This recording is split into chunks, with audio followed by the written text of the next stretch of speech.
it's like the fox in charge of the hen house. Where is the adult supervision?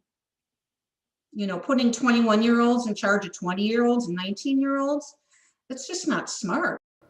You just heard from Gary and Ruth Bogenberger. Their son David was the last Pi Kappa Alpha pledge to die as a result of hazing here in the U.S. That was at Northern Illinois University back in 2012. In an interview with WTOL 11, Gary and Ruth say things simply haven't changed since their son's death.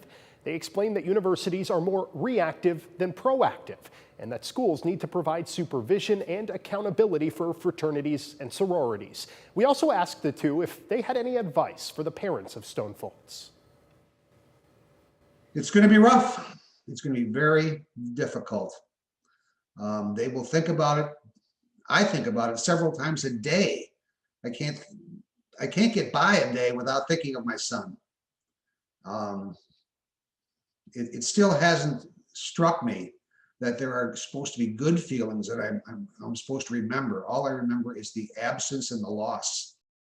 Gary and Ruth point out that a lot of this behavior in fraternities could stop if lawmakers made stiffer penalties for cases of hazing.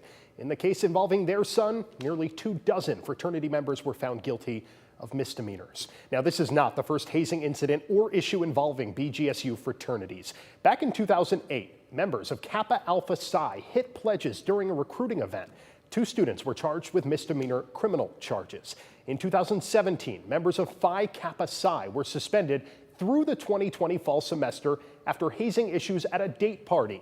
And in 2018, Pi Kappa Alpha members were suspended from the fraternity for wearing offensive costumes.